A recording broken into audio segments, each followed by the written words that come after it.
Adam Gase started Jay Cutler, played in one series, then had David Fales play the rest of the game. Could you see a scenario where you want to get Rosen some work behind Ryan on Sunday, or do you just want to stick with one guy? So 2 years ago, what happened? I'm sorry. Started Cutler, played him a series, and then David Fales played the rest of the game. Oh, okay.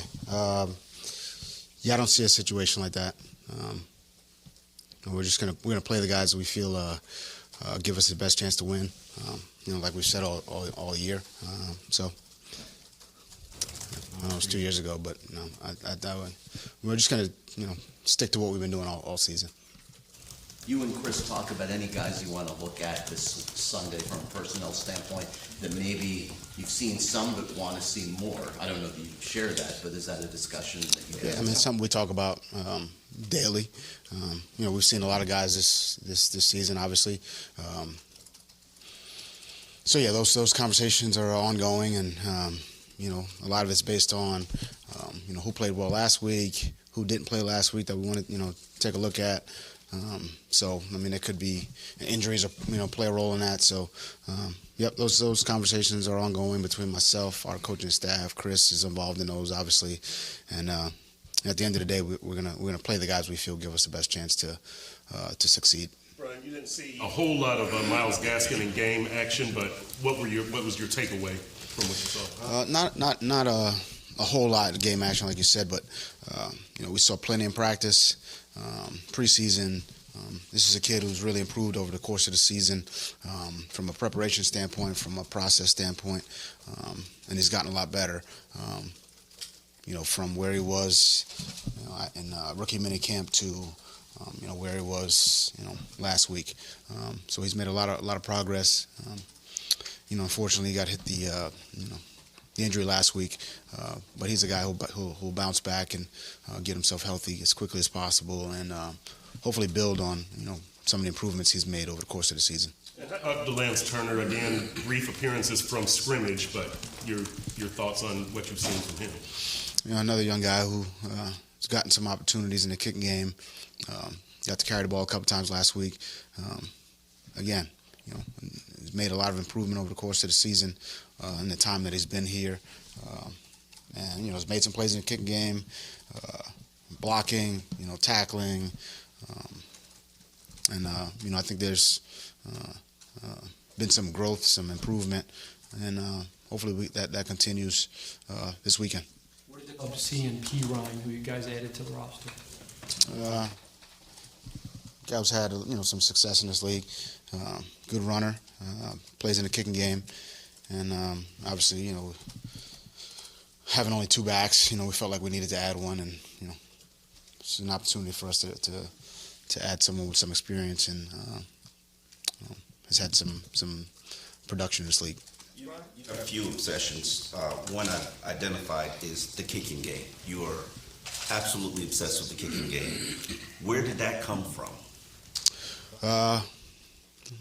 What was the only way I got on the field early in my college career, so I would guess it would start right there. I remember getting thrown in the game in high school on kickoff. When somebody they broke a long run, and Dino stuck me in there and said, "Go make a tackle." So it's something it's a phase of the game that I love. I think it's my time as an assistant under Scott O'Brien was invaluable to me. I think there's those 6 phases, field goal, block, punt, return, kickoff, return.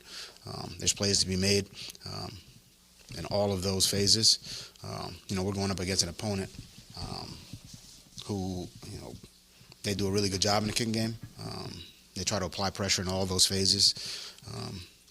And it's definitely a place where, I feel like we can make a lot of improvement. And, if we play well in that phase, I think it's a real advantage. Is that where a guy first gains your attention? Excuse me? It's the kicking game where a young player can... Yeah, if you want to impress me, you do it in the kicking game. It's something I've said since day one here to, anyone who sits in those meeting rooms. So,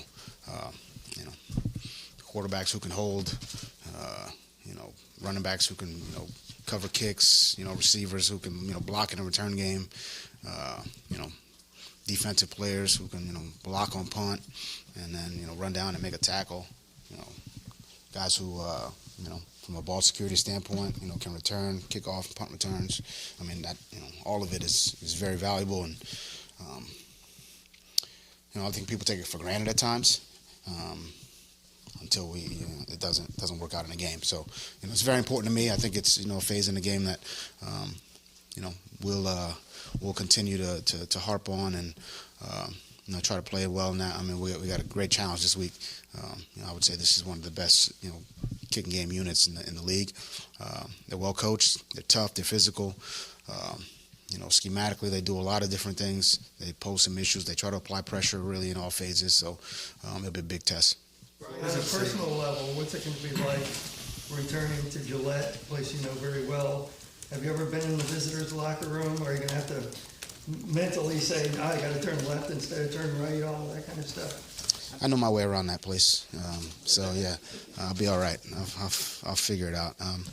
Look, it's a road game against a road game in a tough environment against a good football team. It'll be a great challenge for us.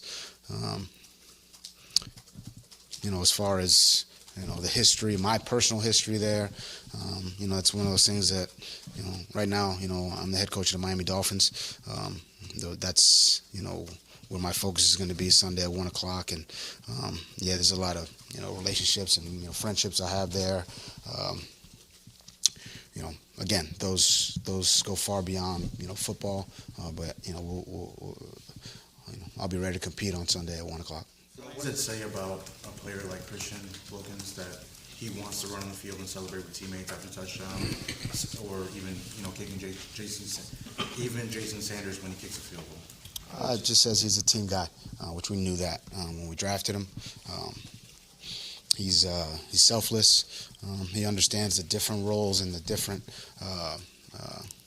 how important each guy's role is. He doesn't have the he's selfless, he's a team guy, and I think we got a lot of guys like that on this team, who really appreciate the hard work everybody, in that locker room puts into each week, into each practice, into each meeting, and I think you should celebrate it. And I tell those guys that all the time. I mean, we work hard. When we make a good play, we should celebrate. Nothing crazy, but as long as we don't get a penalty, I'm good. But we should celebrate good plays. It's a lot that, tough, smart, physical discipline is what you want from your players. Yeah. I was curious that if there's a situation where a player's talented enough but may not have one of those qualities, would you still take on that player, or if they don't have those four, they're out for you? Talented but not tough. One of those four. They're not talented but not tough, or talented but not physical, talented but not smart, or talented but not disciplined. Like if they don't have one of the four, are they out for you, or can you, are there It's exceptions? case by case. Yeah. I think it's really case by case. To me, those are talented football player that's not tough is, that's almost an oxymoron to me. So, it's case by case. So, it's a tough question. I guess I'd have probably a longer answer would be here for, I'm sure we got some, I'm sure you got a couple. For instances for me, but I think it's a longer conversation. But I do think it's case by case. But yeah, I'm looking for those qualities, and every one of my players. Not everyone has everyone. I realize that each player's their own individual person and has different qualities, and they're probably stronger in one area than in another. I understand that, and. Some instances, some guys are tougher, some guys are smarter, some guys are more physical, et cetera, et cetera. But yeah, it's case by case. I'm not writing anybody off for, being deficient in any one area. I need my guys to be tough, though. This is a year probably like you've never experienced this for us as well, but I'm sure there are going to be moments, stories from the season you're going to look back on and kind of smile about. Is there one or two maybe moments from the season, either during a game or in practice, that you'll kind of cherish? I mean, that's, I'll reflect on the season, I guess after the season. Right now we got a major challenge ahead of us. It's a very well-coached, tough, physical team in New England, really in all three, phases, offense, defense, and special teams. That's where most of my, well, really all of my attention is right now. I mean, I could sit and try to think about one, but then my mind goes to the 4 block punts that they've got on the season, or, Edelman on third down, or, the variety of games they run on the front. So, even when I try to go there, something else pops into my mind, which is,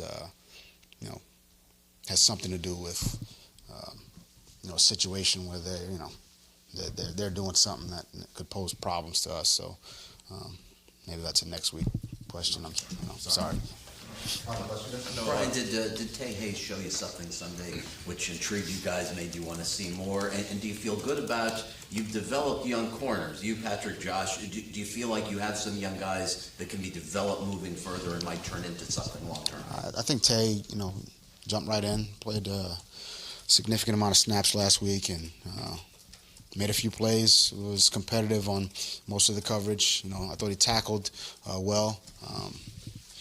So it's a good start. I think we need to build on that. Practice meetings, walkthroughs, and hopefully duplicate, that type of performance again. That'll be hard against a good receiving core and obviously a great quarterback, and not an easy thing. But he's off to a good start. As far as the corner position, I think Patrick, Josh, they do a great job as far as developing young players, and it takes time, but every play, every game is an experience for those guys, and I think those guys do a good job. So.